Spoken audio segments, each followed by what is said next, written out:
Kita lihat semua, esingkuri funeral abade, lewat funeral abade, kita akan lihat gedung guna, gedung kemerdekaan. Gedung dua jasa kalau tinggal guni, pura bilang sekali kita, bagi kemerdekaan, asmana kita berada di dalam kemerdekaan.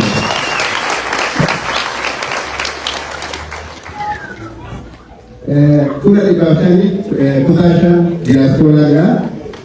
Kantora di Amerika, hari itu mengenalkan pimpin di Amerika, Pulau California, Kanada, bukan di San Francisco pula.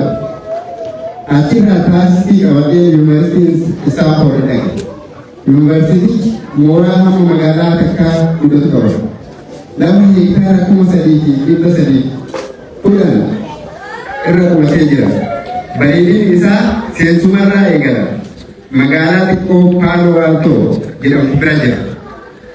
Kutaan California haala qilleensa waggaa guutuu jireenya mijataa ta'e yoo beekamtu keessattuu gamni ani dhaqe kan kaabaa badda daree baay'ee namaaf tolu. Sababni yuunivarsiitiilee gama bara Ameerikaa lafa East Coast dhiisee Stanford dhaquuf filadheefis tokko haala qilleensaa waan ture. Murti kiatti nangamalee jawab usaha berjuang untuk satu negara beda juga kada tu.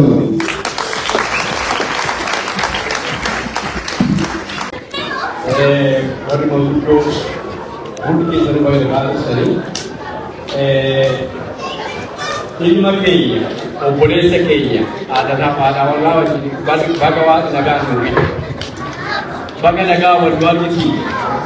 Mewa tidak menaga, tidak menaga sahabu. Amanu rado. Merah akan masuk rumah kita be akan berkuda kita abang berkurata. Ilmu Kenya mo warga hidup mulisa dulu wahyu jadi.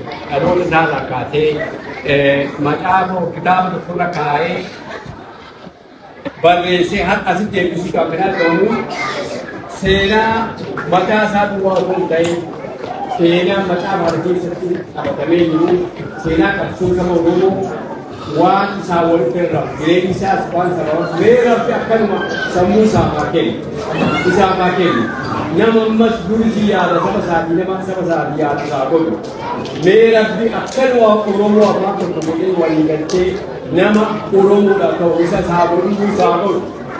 Egaa guyyaan har'aa guyyaa heebba waggaa dheeraa hundi isaa guutuu irratti dadhabee ijoollummaa isaarraa kaasee qabsoo keessatti eegalee qabsoo Oromoo kan du'e lafaa kaasee asii ga'e kanaan amma gaa Rabbi ammas isa haa ooffattu.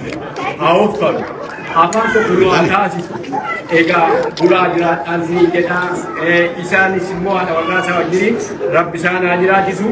Egaa kitaabni kun kitaaba hunda keenyaaf seenaa saba Oromoo seenaa qabsoo Oromoo waan qabateef hundi keessatti dadhabanii asumaani galatooma bulaa jiraadhaa waan laakkanaa. Assalamualaikum warahmatullahi wabarakatuh. Berada